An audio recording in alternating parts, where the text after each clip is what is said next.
श्रीमन्महागणाधिपतये नमः। श्री सरस्वती श्री गुरुभ्यो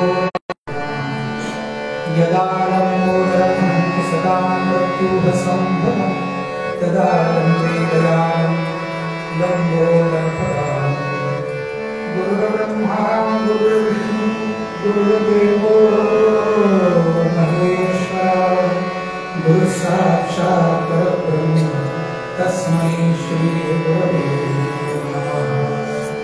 आचार्य सुन्दरं कमण्डलं पद्मकरेण शंखं चक्रं गदाभूषणाढ्यं श्रीपादेनामृतो ज्ञानरामाः सद्गुरुज्ञानेश्वराय नमो सद्गुरु सच्चिदानन्दरूपाय नमो सद्गुरु भक्तकल्याण नमो सद्गुरु भास्कराय। बोला शुकाचार्य पूर्ववैराग्य ज्ञान से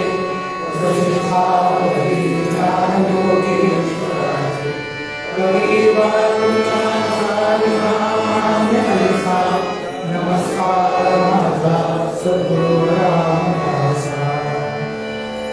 जयांसा जनी जन्म नामालधारा जयानि सदा वासनामा जयांसावती सर्वदा नामकी नमस्कार त्या ब्रह्मचैतन्य तुला योग्य वाटेल एक बार करावी शिशुने पित्याला कसे शिकवावे गहुची सदा वाही चिंता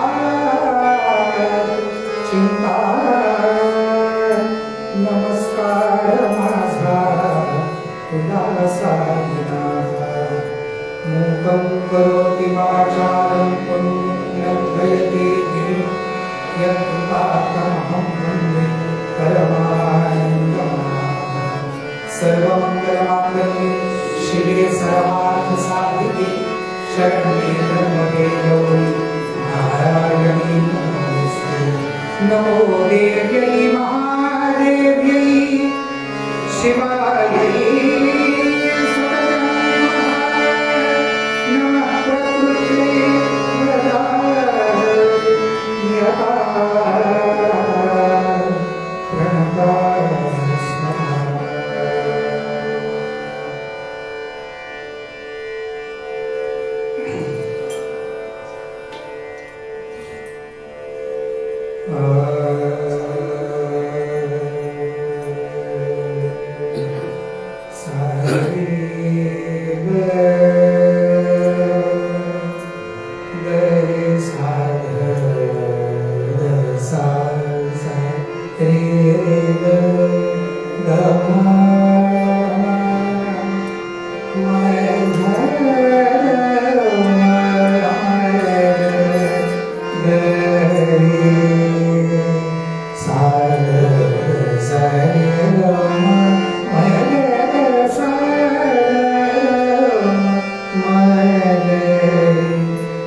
Bye.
सद्गुरुनाथ महाराज की जय।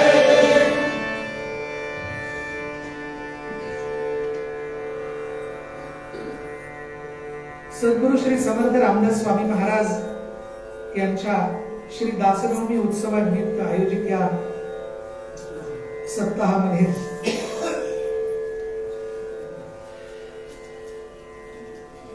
या तृतीय दिवशी सायंकालीन कीर्तन सेवेसाठी आपण सर्वजण श्रवण सेवा व्हावी या उद्देशानं एकत्र जमलो आहात। भगवान श्री रामचंद्र प्रभू समर्थ सद्गुरु श्री रामदास स्वामी महाराज, योगीराज श्री कल्याण स्वामी महाराज हे वैभव, हा दरबार आपल्याला ज्यांच्या योगाने बघायला मिळतोय ते सद्गुरु श्री आबा महाराज, या सर्वांच्या सुकोमल श्रीचरणी प्रथमतः मी दंडवत विधित करतो। तुम्ही श्रोते जगदीश मूर्ती या न्यायानं तुम्हा सर्वांनाही नमस्कार करतो। माझे आजचे साथीदार आदरणीय पूजनीय श्री वासुदेव महाराज, या मठाचे श्रेष्ठ राघवेंद्र महाराज, या मठाचे समर्थ उपेंद्र महाराज यांनाही नमस्कार करतो आणि आजच्या या चिंतन सेवेला प्रारंभ करतो। श्रेष्ठ आणि समर्थ ही विशेषण आहे बरं। गोपाल कृष्ण भगवान की जय। पण त्यांच्या कृपेनं हीच विशेषणं काही कालांतरानं नाम होणार आहेत आणि ती नामं होत आहेत याची प्रचिती आपण सर्वजण घेत आहोत।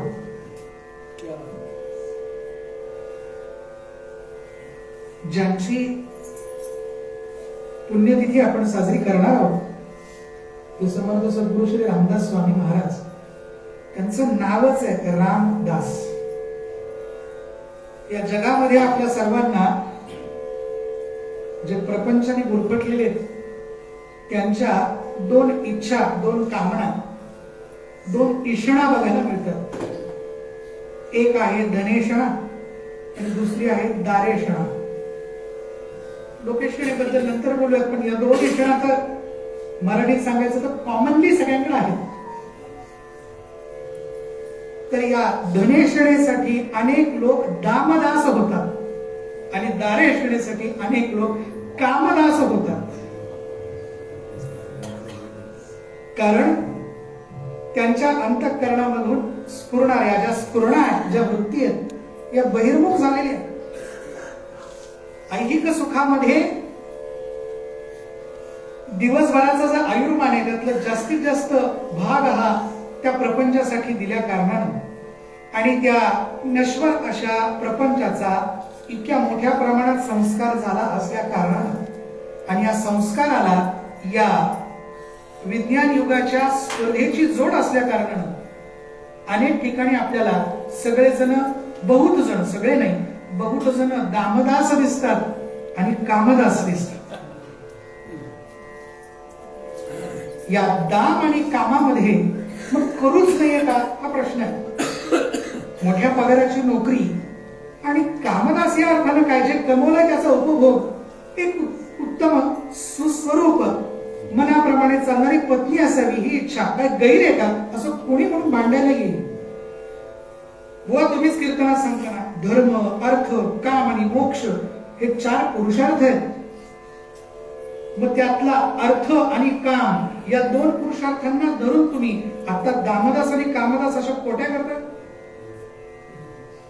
तुम्हीच सांगता ना। एक कवी आहे, त्याचं वचन नंतर सांगतो, पण हा जो पुरुषार्थाचा क्रम आपण जर बघितला तर लक्षात घेतलं पाहिजे की अर्थ आणि काम हे धर्म आणि मोक्षाच्या चौकटीत पाहिजे, मग ते बाधक होत नाहीत। ती चौकट ती आहे। या दोघांचा हेतू पुरस्सर विसर जर पाडून घेतला तो लोक दासच सापडतात, कशाचे, दामाचेही आणि कामाचेही।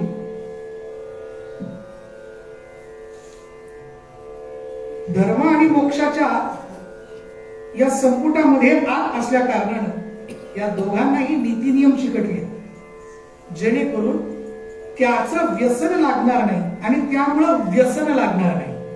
दोन्ही शब्द लक्षात घ्या। त्याचं व्यसन लागणार नाही, म्हणजे वारंवार तेच करावं असं वाटतं, याला आपण काय म्हणतो, व्यसन म्हणतो. आणि त्यानं व्यसन लागणार नाही. व्यसन शब्दाचा अर्थ होतो संकट. त्यानं संकट लागणार नाही. अर्थासाठी तुकोबराय म्हणतात, जोडून या धन उत्तम व्यवहारे, उदास विचारे वेच करी. तुकोबरायांचं म्हणणं आहे की जे धन तुम्ही अर्जित करतात ते धन आपल्या घरात सन्मार्गानं यावं आणि सन्मानानं जावं.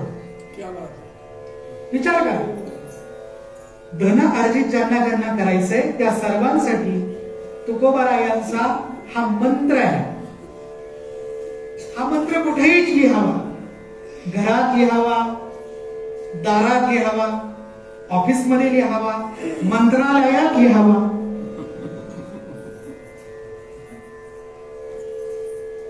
कारण तुकोबराय या नीती नियमांना अभिप्रेत असलेल्या मंत्रांचं आलय आहे, म्हणून तो मंत्र मंत्रालयात असावा. म्हणून अर्थ या पुरुषार्थासाठी नीती नियम घालून दिलाय. दुसरा राहिला काम. सर्व संतांनी त्यासाठी एक अपेक्षित पारमार्थिक धर्मशास्त्रीय मर्यादा राखून मार्गदर्शन केलंय. ग्रंथांमध्ये जाऊन बघा, धर्माला अविरुद्ध असलेला काम हे माझं स्वरूप आहे असं भगवंत गीतेमध्ये सांगतात. तेव्हा तो काम तितकाच उपभोगावा. या पाचही इंद्रियांनी या पाचही विषयांचा उपभोग तिथपर्यंतच घ्यावा जिथपर्यंत धर्मानं विहित केलंय. नाहीतर तोच काम एक तर जाळायला सांगितलाय, नाही तर वळवायला सांगितलंय.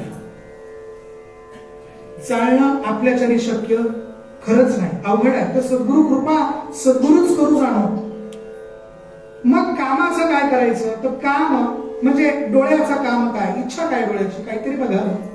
नाकाचं काय काम आहे, त्याची सुगंध यावा.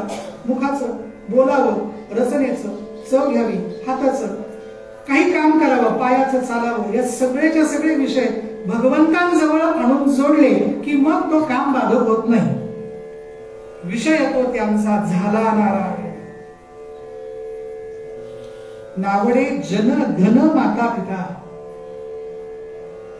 म्हणून हे दामदास आणि कामदास आज समाजात इतके बघायला मिळाले. त्यांना तुम्ही ज्याच्या मागे लागलात ते तुमच्या आयुष्याचं गंतव्य नाही. आणि ते गंतव्य नाही म्हणून ती सोय कोणती, ती सोय सांगण्याची व्यवस्था या ठिकाणी केलेली आहे.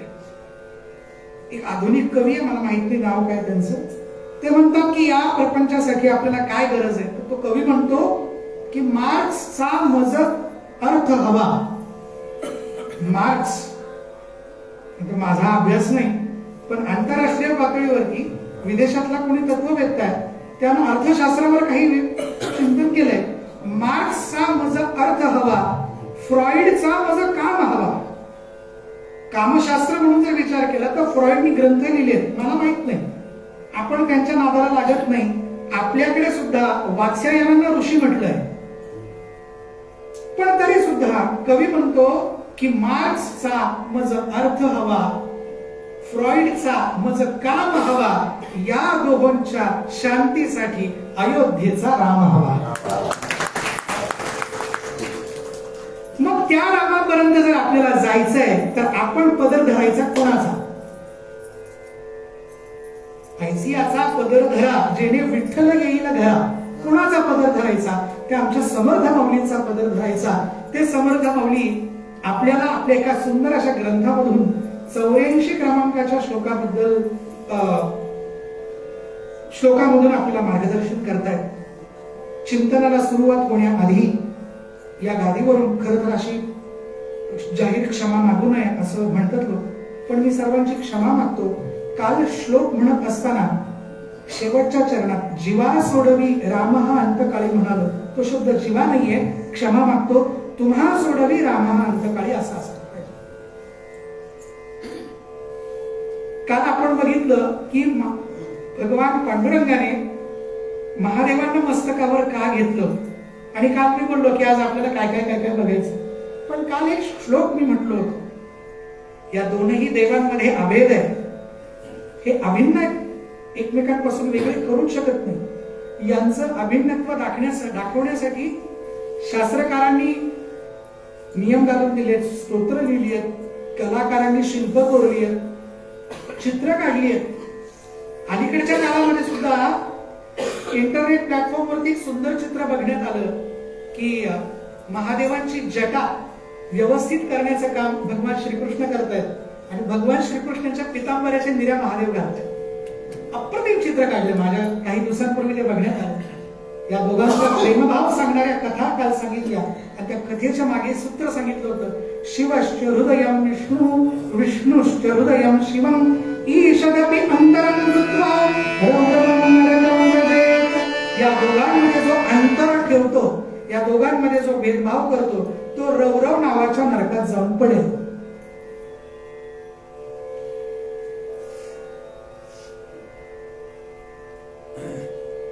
आता हे संस्कृतात सांगणं झालं. नामदेव महाराजांनी या श्लोकाचं सही भाषांतर केलंय.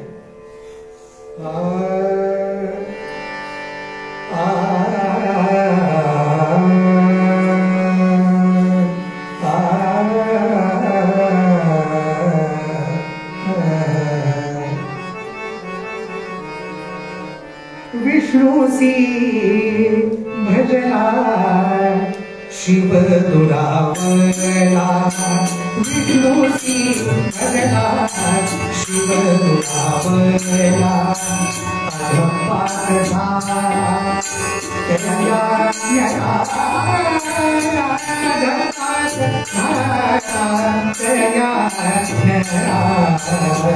विष्णुसी भजला शिव दुरावला.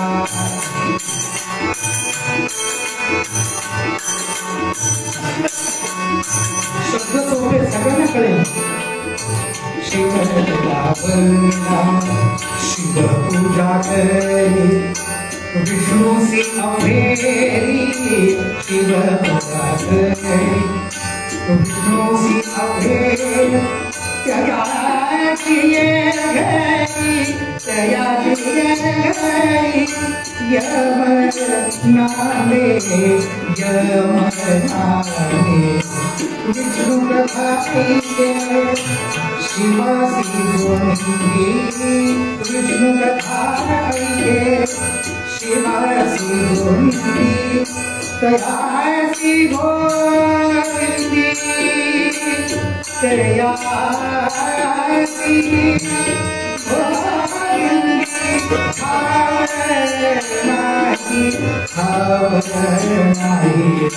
विष्णुसी भजना शिव दुरावला.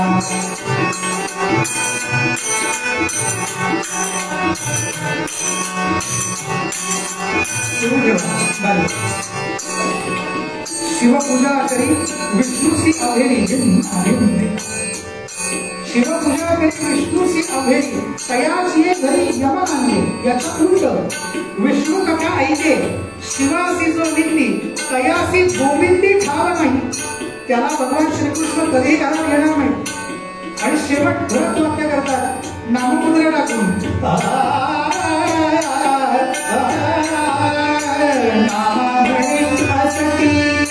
शिव विष्णू एक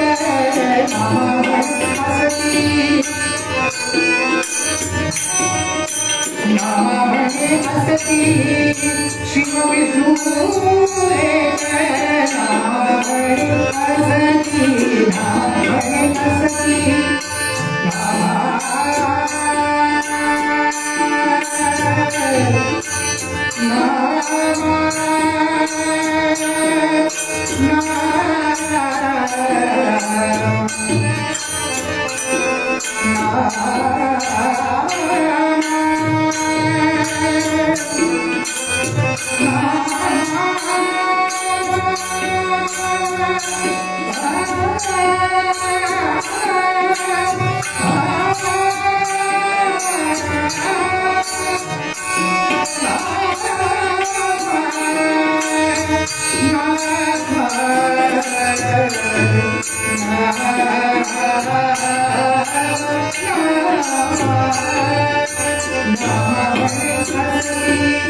शिव विष्णू वेदांचा विवेक आत्मा राम वेदांचा विवेक आत्मा राम वेदांचा विवेक आत्मा राम वेदांचा विवेक आत्मा राम विष्णु भजना शिव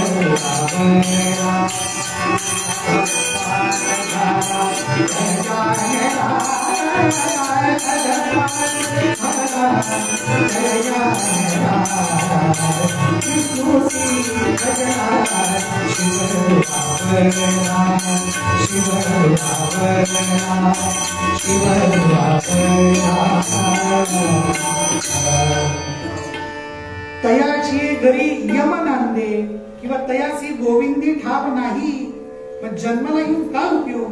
जन्माला येऊन घरात जर समर्थ नांदण्यापेक्षा प्रभू रामचंद्र घरात नांदण्यापेक्षा यम जर नांदायला आला तर उपयोग काय जीवनाचा? तयासी गोविंदी ठाव नाही, काय करायचं ते जगून? हे जीवन भलं करायचं असेल तर काय संतांचं ऐकावं लागतं. नामा म्हणे असं की शिव विष्णू एक वेदांचा विवेक आत्माराम, दोघेही एकाच परब्रह्म तत्वाची रूप आहेत. फक्त काय त्यांचं काय अंगावर अलंकार वगैरे घेतले ते निरनिराळे. राहायची सुविधा केली आहे कुठली, तिला आपण म्हणतो घर. मध्य प्रदेशातलं घर, विदर्भातलं घर, महाराष्ट्रातलं घर, कोकणातलं घर, राहता त्याला काय म्हणायचं? घर. काय वेगळंय? Interior decoration. एवढंच फक्त वेगळंय. काहींनी इकडे तांब्या ठेवलाय, काही इकडे अंडा ठेवलाय, काहींच्या घरामध्ये कितीतरी इंची टीव्ही आहे, काहींनी जुनाच सांभाळून ठेवलाय वगैरे वगैरे. ही रूप वेगळी आहेत, मात्र तत्व मात्र एकच आहे. नामदेव महाराजांनी अभंग रचला खरा, पण नामदेव महाराजांनी अभंगामधून एक लपलेली साधकांसाठी धमकीच आहे, इशारा आहे. असं जर होत नसेल तर तुमच्या घरी तुम्ही यमाचे पाहुणे व्हा, तुमच्या घरी यम नांदेल. नामदेव महाराजांनी तरी हे जे लिहिलं याचे पुराणांमध्ये सुद्धा संदर्भ सापडतात की दक्ष प्रजापतीचा यज्ञ, त्याची मुलगी असलेली सती आपले पती असलेल्या महादेवांना म्हणते मला यज्ञाला जायचं. महादेव म्हणतात आमंत्रण नाही, जायचं नाही. त्यांना आमंत्रण न करण्याचं कारण आधी एक कुठला तरी यज्ञ झाला, त्या यज्ञात आधी महादेव त्या यज्ञ मंडपात जाऊन बसलेले होते आणि त्या यज्ञ मंडपात नंतर दक्ष गेला, म्हणजे यांचा सासरा गेला. सर्व लोक उठून उभे राहिले पण महादेव खालीच बसलेले होते. याचा दक्षाला राग आला, त्याचा वचपा करायचा म्हणून आपल्या सख्या जावयाला आपण आयोजित केलेल्या यज्ञात बोलवलं नाही. त्यांना यज्ञात म्हणजे यज्ञ मंडपात आमंत्रित केलेलं नाही हे बघून त्या यज्ञ मंडपात असलेल्या दधीची नावाच्या ऋषींनी दक्षाची कान उघडणी केली आहे की हा मंडप अपुरा आहे, अपुरा. जोवर इथे महादेव येऊन बसत नाही तोवर काही खरं नाही. नुसतेच अलंकार आहेत, रत्नच नाही त्यामध्ये. कोंदण आहेत पण त्यात रत्न नाही, कसं होकं बोकं वाटेल. रत्न खचित खूप रत्न असलेला अलंकार असावा आणि त्यातलं मेरू म्हणायचं जवळचं रत्न गळून पडावं, कसं दिसेल ते? खूप कष्ट घेतलेत बनवायला, खूप सौंदर्यही त्यात आहे, खूप रत्नमय मोजली आहे, पण मध्यभागच गळून पडलाय, कसं दिसेल? मी इथे म्हणजे त्यांना इथे बोलवा. आता संत सांगतात ते निमूट ऐकायचं असतं. दक्षानं ऐकलं नाही. दक्ष म्हणाला माझ्यासाठी जे काही आहे ते भगवान श्री नारायण आहे, ते इथे बसलेले असताना मला इतर कोणाची गरज नाही. प्रश्न असा पडतो भगवान विष्णू का बोलले नाही? ते आहेतच मुळात नटनाटकी, काही घडवायचंच असतं त्यांना म्हणून ते गप्प होते. म्हणूनच जाऊ द्या. आणि मग तिथे दधीची ऋषी म्हणतात जर तू माझा ऐकत नसशील आणि या मंडपामध्ये जर महादेवांना सन्मानानं आमंत्रित करून उच्चासनावर त्यांना बसवत जर नसशील, तू जर माझा ऐकून जर दुरुस्ती करणार नसेल तर मी इथे थांबणार नाही, निघून जायचं.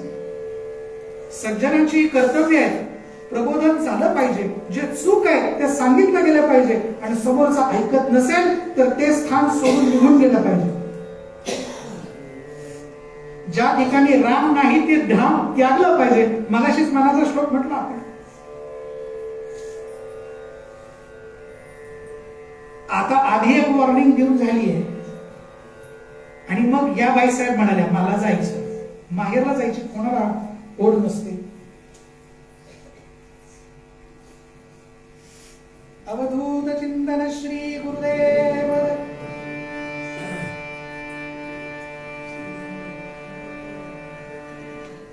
महादेव म्हणाले अगं बाई, जरी तुझं ते माहेर असलं, जरी मी त्या घरचा जावई असलो, आपल्याला बोलवलं नाही, बोलावल्याशिवाय जाऊ नये. पुराण आपल्याला काय सुंदर शिकवतात. लहान लेकरांना घरातल्या कळत नाही बोलावल्याशिवाय जाऊ नये. अनेक प्रसंग घडले असतील. आई विचारती बाळा जेवायला बस. मी जेवून आलो. कुठे? शेजारच्या काकूंकडनं. बोलवल्याशिवाय जेवून आलेलो आपण धपाटे खाल्लेत. मी तर खाल्ला. त्याला कळत नसतं ते, पण त्याला शिकवावं ना. ते म्हणे मला जायचंच. म्हणजे ठीक आहे, तुम्ही चला. म्हणजे मी येणार नाही, तू जा. ते गेले मागून प्रोटेक्शन म्हणून. शिवगण पाठवले, काही झालं तर हँडल करा. हाताबाहेर गेलं तर आहेच मी. आणि मग तिथे गेल्यानंतर तिनं वडिलांची काढणी केली. बाबा तुम्ही असं का केलं? माझ्या पतिदेवांना तुम्ही आमंत्रित का नाही केलं? आणि या यज्ञमंडप सुद्धा त्यांच्याशिवाय सुना आहे. त्यावेळेस निर्भत्सेनेच्या शब्दामध्ये यानं आपल्या मुलीबरोबर वाद घातला. आली तशी स्वतःचं माहेर समजून इथे थांब, पण त्या भणंगाचं नाव या यज्ञमंडपात घेऊ नकोस. स्मशानात राहतात, विरागी वृत्ती आहे. आणि मला ज्यांनी माझा अपमान केला त्यांना माझ्या यज्ञमंडपात स्थान नाही. त्यावेळेस क्रोधायमान झालेल्या भगवती सती यांनी जी धमकी दिली आहे सर्वांना, त्या श्लोकात असं सांगितले, जोपर्यंत चंद्र सूर्य आहे यावश चंद्र दिवाकर, जे कुणी महादेव आणि नारायण या दोघांमध्ये भेदभाव करतील ते रौरव नावाच्या नरकात जाऊन पडतील. आता एकाची मनोभावे पूजा करायची, दुसऱ्याचा द्वेष करायचा, किती महागात पडणार आहे. आजचा विषय आपल्या नामदेव महाराजांपुरता सीमित आहे म्हणून सांगतो. नामदेव महाराजांनी सांगितलं यापुढे अभंग मोठा आहे तो, त्याचा भाव असा आहे, हे दोघे देव किती एक रूप आहेत. महादेवांना वाटलं नारायणाची सेवा करावी म्हणून महादेव स्वतः गरुड झाले. ज्या गरुडावर प्रभू महाविष्णू बसतात ते गरुड हे शिवस्वरूप आहे. तेवढ्यानं भागलं नाही. भगवंतांच्या वामांगावर बसणारी लक्ष्मी हे सुद्धा भगवान शिवशंकरच आहे. त्यांची सेवा घडावी म्हणून. याच्या उलट यांना वाटलं आपण कैलासात जाऊन सेवा करावी म्हणून नंदिकेश्वर म्हणून भगवान श्री विष्णू तिथे आहे. ते त्यांचं स्वरूप आहे. आणि पार्वती देवी हे सुद्धा त्यांच्या वामांगावर बसतात. इतका निकटचा अंगसंग लागतोय. मग पार्वती दुसरी तिसरी कुणी भगवान महाविष्णूच आहे. अशा वर्णनाचा जो अभंग आहे, हे दोघेही अभेद आहेत. काय सुंदर वर्णन केलंय. आणि हे नामदेव महाराज यांचे शिष्य आहेत, ते सद्गुरु भगवान श्री ज्ञानेश्वर माऊली, ते काय म्हणतात आपण बघूया. काही ओव्यांचा अर्थ आता बघू. उत्तरांगातली कथा जराशी मोठी आहे म्हणून तिकडे वळावं लागेल. 12व्या अध्यायामध्ये मला भक्त खूप आवडतात असं जे वर्णन आलंय, तर तुल्य निंदा स्तुतीर मौनी या श्लोकाच्या खाली माऊलींनी जे भाष्य केलंय त्यामध्ये एक ओवी आली आहे सुंदर. हे विश्वची माझे घर, सर्वांना माहिती, ऐसी मती जयाची स्थिर, किंबहुना चराचर आपण जाण.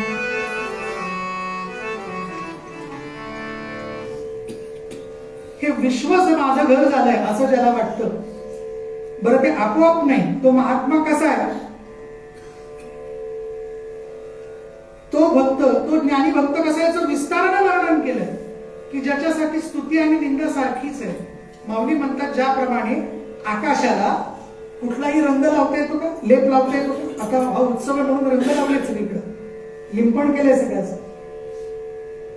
मारुतीरायाने शेंदराचा लेप दिलाय, तसं आकाशाला लेप लावता येतो का? तसं नाही. तशी स्तुती आणि निंदा दोन्ही त्याला चिकटत नाही. निंदा स्तुतीचे वारे त्याच्यासाठी सारखेच आहेत. जसं शरीरातून सगळ्या इंद्रियांमधून प्राण वाहतो तसं त्यांनाच माऊली म्हणायचं ना. भगवंतांना विचार एवढा एवढाच मांडलाय छोटासा, त्याचा विस्तार कसा करायचा माऊलींकडनं शिका. म्हणजे श्री गुरु चैतन्य महाराज म्हणतात की ज्ञानेश्वरी एकदा भगवान श्रीकृष्णांनी उघडली.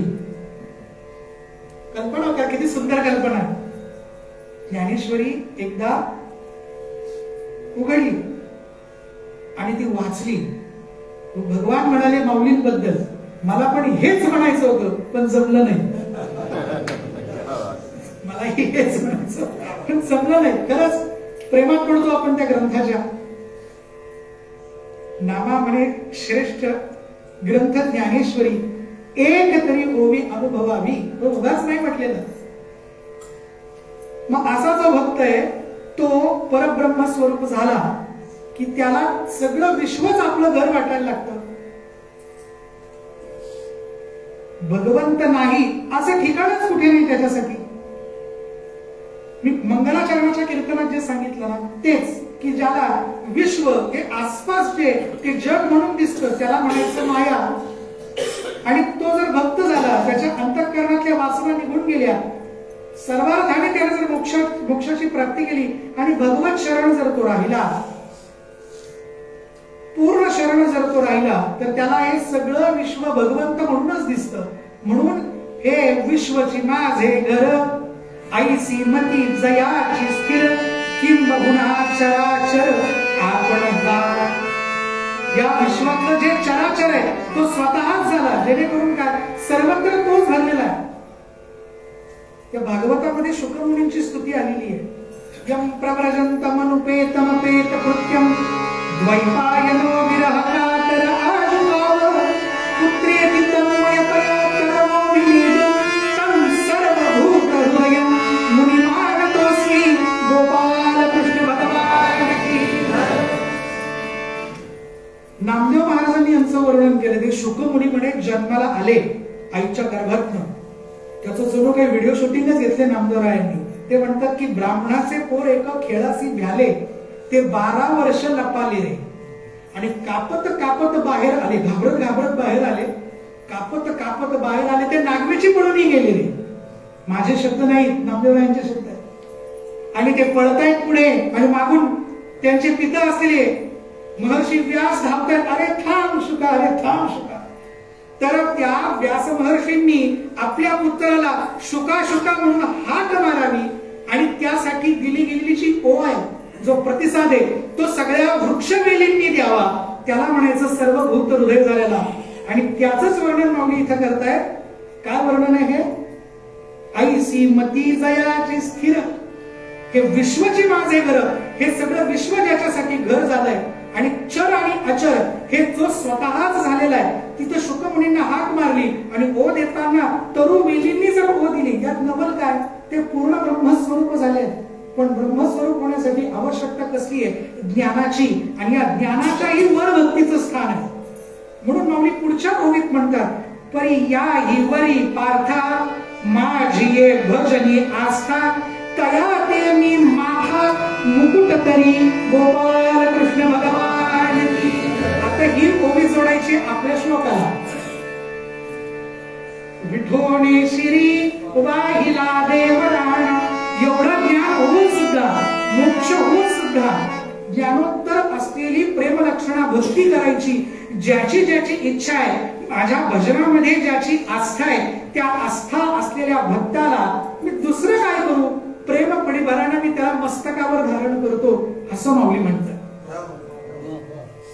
मी पुन्हा पुन्हा सांगेल, वारंवार सांगेल, कंटाळा येऊच शकत नाही, पण परत एकदा सांगेल. या संत मालिकेतल्या अगदी ऐतिहासिक कालावधीनं बघायचं झालं तर ही 2 खूप लांब लांबची लोक आहेत, सद्गुरू भगवान ज्ञानेश्वर माऊली आणि समर्थ रामदास स्वामी महाराज. पण या दोघांच्या विषय मांडणीमधली साम्यस्थळ किती सुंदर आहे.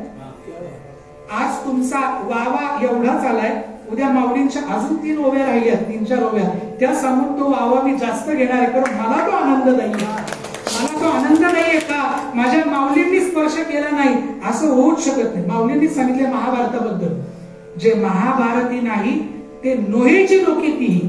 तसं जे ज्ञानेश्वरीत नाही ते कुठेच नाही, जे दासबोधात नाही ते कुठेच नाही, जे तुकाराम गाथेत नाही ते कुठेही नाही, आणि जे कुठेही सापडत नाही म्हणून तर तुम्ही कीर्तनाला आले. गोपाल कृष्ण भगवान. अजून खूप बोलण्यासारखं आहे याच्यावरती. या दोघांच्या अभिन्नत्वाचा एक दाखला एक चिंतनानं आलेला तुम्हाला सांगतो. ही दोन्ही दैवत एकमेकाला युद्धात मदत करतात, असा एक मुद्दा सापडला. ही दोन्ही दैवत एकमेकांना युद्धात मदत करतात. मग महादेवांनी महाविष्णूंना युद्धात मदत केली, याचं उदाहरण काय? आज ज्यांचा वार आहे तेच उदाहरण. महारुद्र हनुमान की. बरं, ते मारुतीराय रामावतारामध्ये हनुमंत त्यांनी ते महारुद्र आहेत, ते 11वे रुद्र आहेत, महादेवच आहेत ना. ते मदतीला कोणाच्या गेले? दास्य कोणाचं केलं? प्रभू श्री रामचंद्रांचं केलं. म्हणजे महादेव मदतगार कोणाचे झाले? सहाय्यभूत कोणाला झाले? प्रभू रामचंद्रां म्हणजे महाविष्णूंना. एवढंच नाही, ध्वजस्तंभावरी वानरू तो मूर्तिमंत शंकरू. माऊलींनी सांगितलं ज्ञानेश्वरीमध्ये, माऊलींनी पहिल्या अध्यायात सांगितलंय की अर्जुनाच्या रथावर असलेले कोण? मारुतीला. तिथे मदत केली त्यांनी. आता याच्या उलट सांगा, थोडा विचार करा बरं, काय असेल प्रसंग? त्रिपुरासुराला मारण्याचा प्रसंग आहे. या त्रिपुरासुराला मारण्याच्या प्रसंगामध्ये भगवान शिवशंकर स्वतः रथात बसले. रथाची चाकं झाली चंद्र सूर्य, ब्रह्मदेव झाले सारथी. मला आता धनुष्य आठवत नाही कोण झालं ते, म्हणजे इंद्र का कोण धनुष्य झाला, आणि त्यावर लावलेला बाण स्वतः महाविष्णू झाले. तो जो बाण आहे ना महाविष्णू, याचं अप्रतिम शिल्प कोरलेलं आहे. पत्ता सांगतो, वेरूळचं कैलास लेणं जसं आता वर्णन केलं ना तसंच शिल्प कोरलेलं आहे. आपण ग्रंथ वाचन करून जो काही अभ्यास आपला होतो तो बाहेर पडल्यानंतर या देवस्थानांमध्ये आपल्याला पुन्हा एकदा भेट देतो एका कलात्मक आविष्काराच्या रूपामध्ये. तर डोळे उघडे ठेवून आपण ते बघितलं पाहिजे. देवालय बांधली तिथे त्याचा काना आणि कोपरा सुद्धा असा काळजीपूर्वक जिथे लक्ष जाणार नाही तिथे सुद्धा कोरीव काम केलेलं आहे. इतकं सुंदर काम केलं. त्यामध्ये सुद्धा हा परमार्थ, या अध्यात्मातली सगळी तत्व कोरून ठेवली, चित्रांमधून शिल्पांमधून बघितली पाहिजे. सांगायचा मुद्दा हा की दोन्ही दैवत एकमेकांना युद्धासाठी काय करतात? मदत करतात. याचा अर्थ या दोघांमध्ये भेदभाव नाही, यांच्यात भेदभाव होता कामा नये. यासाठी आद्य जगद्गुरु श्री शंकराचार्य स्वामी महाराजांनी सर्व हिंदूंसाठी, सर्व सनातन धर्मांच्या साधकांसाठी एक परिपाठ घालून दिला, एक नियम घालून दिला की परब्रह्म स्वरूप असलेल्या दैवतांची स्वरूप आपल्या समोर त्यांनी मांडली. त्यात सर्वाधिक पूज्य असलेले भगवान श्री गणराय गणपती बाप्पा, दुसरे भगवान विष्णू, तिसरे महादेव, चौथ्या भगवती आईसाहेब जगदंबा आणि पाचवे सूर्यनारायण. ही पाचही दैवत आपल्या देवघरात असली पाहिजेत आणि त्याप्रमाणे त्यांनी देवघराचं प्रारूप ठरवून दिलं.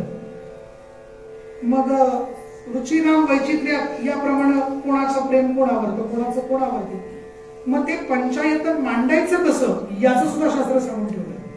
तुम्हाला जर महाविष्णू आवडतात तर त्यांना प्रधान देव म्हणून मध्यभागी ठेवायचं आणि मग 4 बाजूंना इतर चौघांची स्थापना कशी करायची हे सांगितलं. त्यामध्ये सुद्धा सांप्रदायिक भेद खूप होते. गणपतीची उपासना करणारे गणपत्य शंकरांचे शैव, विष्णूचे वैष्णव, वैष्णवांमध्ये किती प्रकार कुंभमेळ्यात बघताय ना.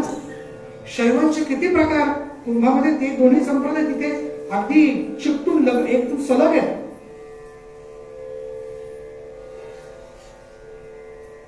सूर्यनारायणांचे सौर आणि आदिशक्तीचे शाक्त, तिचाच गण असलेला भैरव, त्याचा पण एक संप्रदाय कापाली, पण ते मिक्स होत नाहीत आपल्या, त्यांचं चालतं कुठेतरी ते. कपाल म्हणजे कवटी, त्या कवटीच्या आधारानेच त्यांची साधना चालते. अघोरी असते ते, दूरच आहेत ते, त्यात पडले नाही.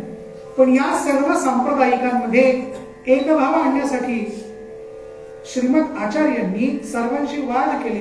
अनेक वेळी तर विषय अंगलट आला होता, जीवावर घेतलेला विषय होता. त्यावेळेस भगवंतांनी त्यांचं रक्षण केलं.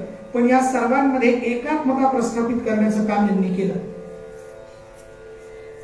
तेव्हा हे पाचही देव भिन्न नाहीत, हे एकच परब्रह्म स्वरूप आहे हे सांगणारा सुद्धा एक अप्रतिम मूर्ती आपल्याच मंदिरात आहे. काल काकांनी मला दाखवलं, इथे पाहुणे आलेले भगवान श्री मंगेश आणि महादेवांची एक विग्रह आपल्या मंदिरामध्ये आहे. त्या बाजूने सुद्धा पंचायतन आहे, सर्व देव कोरलेले आहेत. एका वेळी सर्वांची पूजा व्हावी. आता हे सर्व इतिहासात काय घडलं, पुराणांमध्ये काय घडलं सांगितलं. अलीकडे आलेला अनुभव सांगतो आणि पूर्वरंगात थांबतो. सोशल मीडियाच्या माध्यमाला आपण या लॉकडाऊन महामारीमध्ये आपण चिकटलो. अनेक चांगल्या गोष्टी त्यावर आपल्याला बघायला मिळतात. त्यात अनेक वेगवेगळ्या संप्रदायाच्या उपासना करणारे साधकही आम्हाला जोडले गेले. मी संप्रदायाचं नाव सांगणार नाही, जाहीर बोलतोय त्याने वाद पेटतील. पण अचानक ते मेसेंजर वरती चर्चा करत असताना हा वाद त्यांच्याशी त्या व्यक्तीबरोबर माझा झाला. ते वैष्णव आहेत, म्हणजे संप्रदाय सांगणार नाही, पण ते विष्णू भक्त आहेत. नृसिंहांची पूजा करतात, श्रीकृष्ण आहेत, सगळ्यांची पूजा करतात. मध्यंतरी आपल्या पंढरपूरच्या मंदिराचं नूतनीकरण झालं. नूतनीकरण म्हणजे जे काही कुटवती सगळी काढली, मूळ रूप जे मंदिराचं काही प्रकट झालं, त्यामध्ये काही मूर्त्या निघाल्या खालून. त्यामध्ये आईसाहेबांची मूर्ती निघाली, भगवतीची मूर्ती निघाली. त्या भगवतीच्या मूर्तीच्या मस्तकावरती सुद्धा महादेव आहेत, हातावर सुद्धा महादेव होते का. आणि नंतर तुम्ही अनेक ठिकाणी बघा, तुळजाभवानी माताजी आहेत, तिच्याही मस्तकावर महादेव आहेत कोरलेले. या सर्वांनी महादेव मस्तकावर धारण केले. ते कोल्हापूरला मूर्तीवर नाहीये, ते वरती आहे. पण त्याचा अर्थ तोच झाला, मस्तकीच धरलंय त्यांना. त्यांचं म्हणणं असं पडलं की हे तुम्ही हायब्रिड कशासाठी करता, असं पाठ्यात मांडलं. एक तर एकच देव पक्का धरायचा ना. म्हटलं हे तर सांगितलंय, म्हटलं आमच्या आचार्यांनी सांगितलं. आचार्यांचं नाव त्यांच्या समोर घेऊ शकत नव्हतं का, ते वेदांती नव्हते. मग ते आचार्यांचं नाव ऐकत पण नाही. आजही मला सांगायचं कारण, या विज्ञान युगात सुद्धा हा भेदभाव तसाच पक्का आहे अलीकडच्या काळापर्यंत. त्यांना म्हटलं संतांनी सांगून ठेवलंय. समोरून उत्तर आलं, वारकरी संप्रदायातलं बरंच वाङ्मय माझं वाचून झालंय, कुठल्या संतांनी सांगितलं मला सांगा, असं स्पष्ट होते.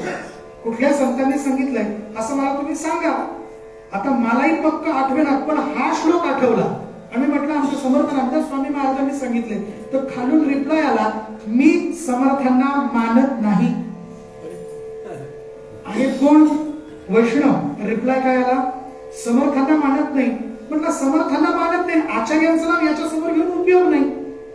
असे नगाला भेटतात. शेवटी काय आपल्याला उत्तर देता येत नाही, ती माघार घेतली. तर त्याचं उत्तर सापडलं, ते ऐकण्यासाठी उद्याचा पूर्वरंग. तेव्हा हा भेदभाव कुठल्याही दैवताचा आपल्या अंतःकरणात नसायला पाहिजे. हे ज्यांनी आपल्या परमार्थ मार्गातली जी विघ्न सांगितली आहेत, त्या विघ्नांपासून आपण कसं सावध राहायचं याबद्दल मार्गदर्शन केलंय. ते आमचे समर्थ मौली या श्लोकामध्ये एकाच ओळीतनं वेगवेगळ्या आयामाने आपल्याला ते सावध करतात. ते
श्रीराम जय राम जय